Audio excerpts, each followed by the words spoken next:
स्वागत है आप सभी का। और इस वीडियो में हम लोग चार्ट का एनालिसिस करेंगे। जैसा कि हम हर रोज़ सीखते हैं कि चार्ट किस तरह से पढ़ना चाहिए हमको। और यहाँ पर मैं आपको पहले भी बता चुका हूँ, कल भी मैंने आपको बताया था कि भाई अगर ये मार्केट नीचे की साइड में खुल जाता है, देखिए यहाँ पर मार्केट खुला है यहाँ पर। अब आप बताइए कि यहाँ से खुला है मार्केट, तो यहाँ से आप यहाँ तक ऊपर जो स्टॉप लॉस पड़े हुए हैं आपको दिख रहा होगा, ऊपर की साइड में जो स्टॉप लॉस पड़े हुए हैं। मान लो कोई सेलर यहाँ पर सेल करके गया, कोई यहाँ सेल करके गया, कोई यहाँ सेल करके गया। अब ये पॉसिबल नहीं है कि इन लोगों को एकदम यहाँ तक मार्केट इतना बड़ा कैंडल बना दे कि एक ही में 500 पॉइंट का कैंडल बना दे, पॉसिबल है नहीं। और हुआ तो आपको पता ही चल जाएगा कि भाई पॉसिबल है कि नहीं, तो ये आपको पता चल जाएगा। लेकिन आपको ट्रेड उसी हिसाब से करना है, सोच कर कि यहाँ पर स्टॉप लॉस जब रेड कैंडल बना है तो यहाँ पर आपको सेल करना है, इसका स्टॉप लॉस रख के। और एक अच्छा सा मोमेंट आपने यहाँ पर देखा, अगर आपने यहाँ सेल नहीं किया तो आप यहाँ पर सेल कर सकते हैं। तो यहाँ पर देखिए, जब चीज़ें मैंने क्या बोला आपको कि बहुत बार मैंने आपको उदाहरण दिया है कि अगर कोई गेंद आ रही है सामने से तो आपको बैटिंग करना है। वो गेंद कैसी ये नहीं सोचना है, क्योंकि यहाँ पर आपको एक रेड कैंडल दिखी तो आपको सेलिंग करना है। आपको ये नहीं सोचना है कि ये इसके बाद में स्टॉप लॉस हिट हो जाएगा, ये हो जाएगा, वो सारी चीज़ें नहीं देखना है। जब मार्केट का पूरा ट्रेंड ही चेंज हो चुका है तो आपको उस ट्रेंड के अनुसार ही चलना है। अब यहाँ पर आपने सेल किया, मान लो यहाँ पर सेल नहीं किया, यहाँ पर सेल किया, तो एक अच्छा सा मोमेंट आपने यहाँ पर कैच किया। अभी देखो यहाँ पर जब तक कोई हायर हाई ब्रेक ना हो जाए या फिर हम 20 मूविंग एवरेज के ऊपर जब तक प्राइस क्लोज ना हो जाए तब तक आपको कोई भी बाइंग तो करना नहीं है। अभी यहाँ पर आपको लग रहा होगा कि अब यहाँ पर स्टॉप लॉस तो ऊपर पड़े, यहाँ पर जो सेल करके गए होंगे इनको मार्केट टारगेट करेगा, और ऐसा हो भी सकता है, टारगेट कर सकता है। तो यहाँ से आपको क्या करना है, मान लो कि आपने यहाँ से बाइंग करना चालू कर दिया, तो बाइंग में आपको एक चीज़ का मैंने हमेशा बताया है कि भाई थोड़ा सा स्टॉप लॉस पहले आपने यहाँ पे बाइंग किया है, मार्केट यहाँ पे गया है, थोड़ा सा स्टॉप लॉस बढ़ाते चलिए, यानी कि ट्रेलिंग करते चलिए। तो उससे क्या होगा कि मार्केट अगर सडनली नीचे गिरा है तो मार्केट आपको ट्रैप नहीं कर पाएगा। अब यहाँ से क्या हो गया, यहाँ से ये फेल हो चुका है, यहाँ से ये फेल हो चुका है, तो फिर आप सेलिंग कर सकते हो। उसके बाद में यहाँ पर आप देखोगे पूरा मार्केट जब भी ये 20 मूविंग एवरेज के ऊपर या कोई हायर हाई ब्रेक करने की कोशिश किया। अभी यहाँ पर हम हायर हाई कौन सा समझे, देखिए अगर मैं इसको कहूँ कि ये हायर हाई है, यहाँ पर ये हायर हाई है, तो ये गलत होगा। क्यों गलत होगा, देखिए हायर हाई का मतलब ये होता है कि इस तरह से थोड़ा सा ऐसा बनना चाहिए। और दूसरा क्या होता है, ये जो ट्रेंड लाइन है ना, इस लाइन के हिसाब से बनना चाहिए, जो मैं आपको यहाँ पर दिखा रहा हूँ कि इसके हिसाब से आपको ट्रेंड लाइन के हिसाब से बनना चाहिए। लेकिन यहाँ पर हायर हाई वैसा बना ही नहीं। देखिए पहला अपना हाई ये था, उसके बाद में यहाँ पर ये समझ सकते हैं, और उसके बाद में यहाँ पर ये, और उसके बाद यहाँ और यहाँ पर ये। तो अभी यहाँ पर आप देख सकते हो कि यहाँ पर ये हाई ब्रेक करने की कोशिश कर रहा था, लेकिन मार्केट कर ही नहीं पाया। यहाँ से अगर आप नहीं कर पाया तो फिर आपको अपना व्यू चेंज नहीं करना है। ऐसे ही मैंने कल भी बताया था आपको कि यहाँ पर आपको दिख रहा होगा कि यहाँ पर भी एक हायर हाई ये ब्रेक करने की कोशिश करेगा। तो अगर इसके ऊपर एक अच्छा सा रिट्रेसमेंट के बाद ब्रेकआउट होता तो आप यहाँ से कर सकते हैं, लेकिन ऐसा हुआ नहीं, ना ही कोई आज हुआ। अब आप बोलेंगे कि कल भी मार्केट सेलिंग में था और आज भी सेलिंग में। देखिए ऐसा मार्केट तभी कर पाता है जब मार्केट को लगता है कि यहाँ से बायर आएंगे। बायर क्यों सोच रहे थे कि मार्केट 20,000 के पास पार कर चुका है, तो यहाँ से बायर से आना स्वाभाविक था इसके हिसाब से मार्केट में। और दूसरा क्या है, गैप डाउन खुला है। अब जब गैप डाउन खुला है तो ये लोगों को ट्रैप करना बहुत मुश्किल है, और जब ये लोगों को ट्रैप करना मुश्किल है तो मार्केट के पास में कोई स्टॉप लॉस है ही नहीं। मार्केट को अब क्या करना पड़ेगा, अब नीचे की साइड में एक सेलिंग प्रेशर को जनरेट करना पड़ेगा। और जब भी मार्केट ट्रेंड में चलता है ना, तो कोई स्टॉप लॉस का मायने नहीं रखता। मैंने आपको पहले भी बताया है। देखो यहाँ पर मैं आपको फिर से बताता हूँ कि जब मार्केट ट्रेंड में चलता है तो उसको कोई मतलब नहीं रहता स्टॉप लॉस से, क्योंकि वहाँ पर उसके पास में इतना पैसा रहता है। यहाँ पर देखो, यहाँ से ट्रेंड में चला तो सीधा कोई स्टॉप लॉस की ज़रूरत पड़ी क्या, नहीं पड़ी। ऐसे केस में स्टॉप लॉस की ज़रूरत नहीं पड़ती, और ऐसे केस में भी स्टॉप लॉस की ज़रूरत नहीं पड़ती। अभी यहाँ पर आप देखोगे तो यहाँ पर 20 मूविंग एवरेज का सपोर्ट ले रहा है। अगर ये सपोर्ट से यहाँ से एक अच्छा सा ग्रीन कैंडल बनेगा तो थोड़ा सा मोमेंटम ऊपर की साइड में आ सकता है। जब तक ये पूरा एकदम तोड़ता जाएगा तब तक तो हम कुछ भी नहीं कर सकते। उसके बाद में जब थोड़ा सा रिट्रेसमेंट आएगा और फिर इस तरह से भी गिर सकता है मार्केट, थोड़ा सा एक ग्रीन कैंडल बनाए उसके बाद में फिर से मार्केट में सेलिंग आ जाए, तो पॉसिबिलिटी कुछ भी हो सकती है। और कल ही मैंने आपको बताया था कि 2-3 न्यूज़ ऐसी चल रही है, जो एक तो कनाडा और इंडिया का जो चल रहा है। उसके बाद में एक फेड का जो था यहाँ पर, यूएस फेड, जिसका कि वो बड़ा ब्याज दरें बढ़ाने वाले थे लेकिन बढ़ाई नहीं उन्होंने। तो ये दो डर थे और दो डर में से आज तो मार्केट गिरना नहीं चाहिए था, लेकिन क्या हुआ कि यहाँ पर जो दिख रहा है ना आपको, जब भी कोई सेलिंग प्रेशर जनरेट होता है ना तो फिर ऐसे ही होता है मार्केट ना। अब मार्केट के पास में अगर हम बात करें नीचे की साइड में, ये वाला सपोर्ट है, अगर ये सपोर्ट नहीं तोड़ता है तो ये दो सपोर्ट है यहाँ पर। यहाँ पर अगर हम बात करें तो 19,700 का सपोर्ट बन रहा है और एक 19,600 का, तो ये सपोर्ट से मार्केट को रिटर्न होना चाहिए।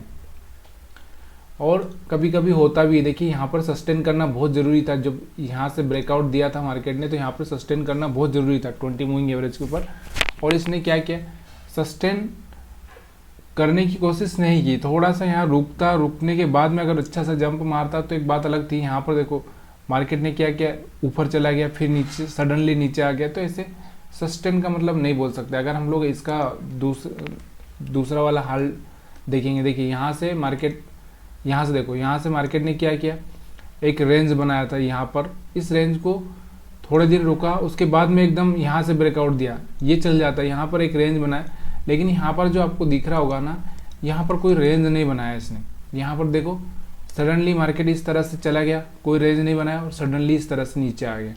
ऐसी कंडीशन में मार्केट क्या करता है, सिर्फ लोगों को टारगेट करता है। अब यहाँ पर आपको कल कैसे ट्रेड करना है वो भी आप देखिए।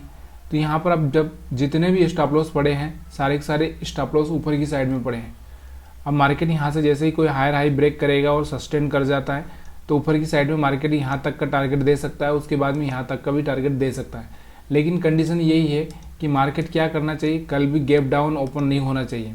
ऐसा यहाँ से ओपन हो गया तो फिर मार्केट के पास में एक ये भी रहेगा कि अगर एक ग्रीन कैंडल बनाए तो मार्केट हो सकता है थोड़ा सा यहाँ पर आ जाए, और मार्केट अगर कल यहाँ खुल जाता है तो फिर मार्केट के पास में अगर सेलिंग प्रेशर आता है तो मार्केट यहाँ तक आ सकता है और फिर ऊपर जा सकता है। तो ये सारी कंडीशंस रहेगी, उसके हिसाब से आपको हायर हाई या फिर 20 मूविंग एवरेज। यहाँ पर देखो यहाँ से सस्टेन किया था, यहाँ से सस्टेन करता है, मान लो यहाँ से सडनली ऊपर गया, सडनली नीचे आ गया, कोई हायर हाई ब्रेक नहीं किया। अगर 20 मूविंग एवरेज के ऊपर भी आपको ट्रेड अगर सही से करना है तो आपको ये देखना है, देखिए यहाँ पर मार्केट तुरंत जा रहा है, अब कोई हायर हाई ब्रेक कर दे, जैसे मान लो कि यहाँ पर देखो, यहाँ पर आया था मार्केट, टेस्ट किया, टेस्ट करके फेल हुआ और फिर यहाँ से कोई हायर हाई ब्रेक किया, तो ऐसी कंडीशन में आप यहाँ पर भी बाई कर सकते हो। अब हम बात करते हैं बैंक निफ्टी की। बैंक निफ्टी में क्या हुआ, तो बैंक निफ्टी को देखते हैं, सारे सेक्टर तो रेड में ही पड़े हुए हैं। कोई यहाँ पर सिर्फ एक मीडिया सेक्टर था, थोड़ा सा ग्रीन दिख रहा है, बाकी उसमें भी कोई खास बाइंग नहीं है क्योंकि इतना मार्केट सेलिंग में है, तो क्या करेगा वो मीडिया सेक्टर भी। यहाँ पर आप देख सकते हो, यहाँ पर भी अगर बैंक निफ्टी में देखोगे तो यहाँ पर आपको दिख रहा होगा कि थोड़ी सी बाइंग आई थी यहाँ पर बैंक निफ्टी में, क्योंकि लोगों ने भर भर के, जो जिनको पता है ना, जो बड़े बड़े इन्वेस्टर होते हैं उनको पता है कि बाइंग करने में मज़ा आएगा, तो वो बाइंग कर रहे हैं। यहाँ से थोड़ी बहुत बाइंग हुई होगी, उसके बाद फिर से मार्केट के पास में ये वाला टारगेट था बाइंग का, लेकिन मार्केट यहाँ पर इसको भी टच नहीं कर पाया, रेजिस्टेंस को टच नहीं कर पाया और सीधे यहाँ से रेड कैंडल बना के फिर से यहाँ पर एक हायर हाई ब्रेक करने की कोशिश कर रहा था, लेकिन फिर भी नहीं कर पाया और सेकंड टाइम में फेल हो गया। अगर ये इसका हाई ब्रेक कर देता इस कैंडल का तो मार्केट ऊपर जा सकता था, लेकिन मार्केट ने वैसा किया ही नहीं और सडनली यहाँ से भी मार्केट ड्रॉप हो गया। अगर दोनों ही सेक्टर का मतलब दोनों ही इंडेक्स कौन से दोनों, एक तो निफ्टी 50 और बैंक निफ्टी, अगर दोनों का डायरेक्शन एक हो जाए तो फिर इनको कोई भी, मतलब अगर दो नदियों का बहाव एक तरफ हो जाए तो फिर कोई रोक ही नहीं सकता सैलाब आने से। तो वैसे ही है, यहाँ से आप देखोगे तो यहाँ से ये थोड़ा सा ऊपर कोशिश कर रहा था, लेकिन निफ्टी 50 सपोर्ट नहीं कर रहा था, इसलिए मार्केट में इसमें भी तेज़ गति से गिरावट आने लगी। अब यहाँ से आप कैसे ट्रेड कर सकते थे ये आपको मैं बताना चाहता हूँ। तो यहाँ से आप कैसे ट्रेड कर सकते थे, देखिए या तो आप 20 मूविंग एवरेज को फॉलो कर रहे हैं तो एक अच्छी बात है, नहीं कर रहे तो आपको थोड़ा सा कैंडल पर देखना है कि यहाँ से एक बाइंग कैंडल बना है तो बाई कर लो, लेकिन यहाँ पे आपको स्टॉप लॉस को थोड़ा सा मैनेज करते जाना है। यहाँ पर फिर सेलिंग में आया तो सेल कर सकते थे आप, यहाँ से एक अच्छा सा रेड कैंडल बना तो यहाँ से सेल कर सकते थे। उसके बाद में यहाँ पर भी आप दिख रहा होगा तो यहाँ से एक रेड कैंडल बना था, अच्छा सा सेल कर सकते थे। देखिए छोटा स्टॉप लॉस बड़े मोमेंट कैच करना यही एक मेन पर्पज़ होता है शेयर मार्केट में पैसा बनाने का। लेकिन अक्सर हम क्या करते हैं, छोटे मोमेंट को कैच करते हैं और बड़े को स्टॉप लॉस में लेते हैं। तो यही हमारी एक सबसे बड़ी प्रॉब्लम होती है। यहाँ पर आप देखोगे तो यहाँ एक फ्लैग पैटर्न बना, उसके बाद फिर मार्केट नीचे गिरा। तो ये सारी चीज़ें आपको देखना चाहिए, समझना चाहिए, तभी जाके आप शेयर मार्केट में सक्सेस हो सकते हो। देखिए ये हाई था, ब्रेक नहीं हुआ। अगर ये हाई ब्रेक हो जाता तो मार्केट या इसको टेस्ट करता और फिर इसके बाद ब्रेकआउट देता तो भी मार्केट यहाँ से ऊपर जा सकता था। लेकिन इसने कोई हाई नहीं ब्रेक कर पाया। ये हम बोले कि इस तरह से एक ट्रेंड लाइन अगर ड्रा कर दें तो ये कहीं पे किसी भी तरह से इसको ब्रेक नहीं कर पाया। अब आप कैंडल स्टिक को नहीं समझ पाते हो, कैंडल को नहीं समझ पाते हो, तो आपको ये समझना ज़रूरी है कि कौन सा बड़ा कैंडल है। अगर आपको ये नहीं समझ में आता कैंडल में, तो आप ये समझिए कि मान लीजिए कि इस कैंडल को आप 5 पॉइंट देते हो और इस कैंडल को भी आप 5 पॉइंट देते हो, तो इस कैंडल को कितना दोगे, 7 पॉइंट दोगे। 7 पॉइंट दोगे तो अब बताइए, देखें यहाँ पे 5 और 7 17 पॉइंट हो चुके हैं। और यहाँ पर बाइंग में कितने कैंडल है, बाइंग में आपको दिख रहा होगा, यहाँ पे बाइंग में इसको कितना 2 दोगे, इसको 1 दोगे, तो यहाँ पर बाई करने वाले कितने लोगे, सिर्फ 3, और सेल करने वाले लोग कितने, 17। तो सोचिए 17 और 3 में माइनस करें तो 14 लोग कौन सी डायरेक्शन में जा रहे हैं, ये आपको ध्यान देना चाहिए। 14 लोग कौन सी डायरेक्शन में जा रहे, सेल साइड में, तो आपको सेल साइड में जाना चाहिए। यहाँ पर आप देख सकते हो, यहाँ पर इसको देखेंगे, ये और ये, इनको दोनों को अगर हम मार्क देते हैं, मान लो कि इसको 7 और इसको भी मैं 8 देता हूँ, 15 और ये मिला के, तो यहाँ से अगर हम डायरेक्शन देखें तो ये डायरेक्शन फिर यहाँ से जाके हैवी होती है, यहाँ से जाके, तो यहाँ से सेलिंग आती है। इसके बाद थोड़ा सा रिट्रेस करता है मार्केट, फिर यहाँ से सेलिंग आती है। तो सेलिंग प्रेशर आप ऐसे भी नंबर से भी कैलकुलेट कर सकते हो कि आपको एक कैंडल्स को समझना है, उसको नंबर देना है कि ये 1 पॉइंट का है कि 2 पॉइंट का है कि 3 पॉइंट का है। उसके हिसाब से आप ये भी अंदाज़ा लगा सकते हो, या फिर आप ब्रेकआउट पे भी अंदाज़ा लगा सकते हो। ये एक नई टेक्निक है। कैसी, जैसे कि मान लीजिए कि इस कैंडल का वेटेज आप कितना समझ सकते हो, 5 समझ लो, और इस कैंडल का वेटेज आप समझ लो 10, और इसका 1 समझ लो, और इसका समझ लो आप 3। तो 5, 10 और 1 16 और 3 19 हो चुका है यहाँ पे। 19 के बाद में अगर आप इसको समझो 3 और इसको समझो 5 और इसको समझो आप कितना 2, और यहाँ पर ये 2 कैंडल को अगर हम छोड़ दें, इसको मार्क करें, तो यहाँ पर इनका भी 10-10 वेटेज, तो यहाँ पर सेलिंग प्रेशर यहाँ से हावी हो जाता है। इसके बाद में आपको क्या करना है, जब भी कोई तुरंत सेल नहीं करना, जब भी कोई रिट्रेसमेंट के बाद में यहाँ पर कोई चांस मिले, यहाँ पर कोई चांस मिले, तब आपको सेल करना है। तो मेन मकसद आपका क्या होना चाहिए, बड़ा पैसा बनाना। अब आपको कल कैसे ट्रेड करना है वो भी मैंने बता दिया है कि जब तक कोई हायर हाई ब्रेक नहीं करता, टेस्ट नहीं करता, क्योंकि मार्केट बहुत ही नीचे की साइड में बहुत लंबा ट्रेंड दिखा चुका है, तो इतनी आसानी से ये ऊपर नहीं जाएगा। क्यों नहीं जाएगा, अगर इसको जाना भी होगा ना तो एक बड़ा सा कैंडल इस तरह से बनाना पड़ेगा, या फिर मार्केट क्या करेगा, थोड़ा सा खेले, यहाँ पर रुकेगा, क्योंकि एक ट्रेंड खत्म हो चुका। अब साइडवेज मार्केट का टाइम आ सकता है, तो साइडवेज मार्केट का टाइम आएगा तो साइडवेज होगा, उसके बाद में कोई हायर हाई ब्रेक करेगा, मार्केट इस तरह से ऊपर जा सकता है। तो इस वीडियो को देखने के लिए आप सभी का बहुत बहुत धन्यवाद। ये वीडियो अगर पसंद आया तो आप लाइक कर सकते हैं। अगर आपको कोई सवाल है, आपका कोई डाउट है, तो भी आप मेरे को बता सकते हैं। तो यहाँ पर आप देख सकते हैं, यहाँ पर आप देख सकते हैं कि क्या कौन सा सेक्टर है। यहाँ पर सिर्फ मीडिया ही थोड़ा सा ग्रीन दिख रहा है, बाकी और कोई भी मीडिया सेक्टर नहीं है। इतना सेलिंग प्रेशर आने के बाद में अगर कोई स्टॉक्स यहाँ पर आपको दिख रहा होगा तो सिर्फ हिंदुस्तान पेट्रोल दिख रहा है। यहाँ पर आपको बाइंग साइड में अगर देखोगे तो हिंदुस्तान पेट्रो की अगर हम बात करें तो यही एक ऐसा स्टॉक्स है जिसमें कुछ शेयरों में थोड़ी सी बाइंग आ रही है। इसका चार्ट हम लोग देख लेते हैं कि इसमें ऐसा क्या है, कुछ दम है क्या, आगे चल के कुछ दिखा सकता है क्या। यहाँ पर भी ये हिंदुस्तान पेट्रोल की अगर हम बात करें तो यहाँ पर आपको दिख रहा होगा थोड़ा सा इसमें बाइंग का दिख रहा है, क्योंकि मार्केट यहाँ से 2-3 ग्रीन कैंडल बना के सस्टेन कर रहा है। जैसे ये हायर हाई ब्रेक करेगा, 270 को हाई ब्रेक करेगा, उसके बाद में एक अच्छा सा टारगेट यहाँ पर आपको 290 और 300 तक का देखने को मिल सकता है। तो यहाँ पर आप इस पर फोकस करके चल सकते हो।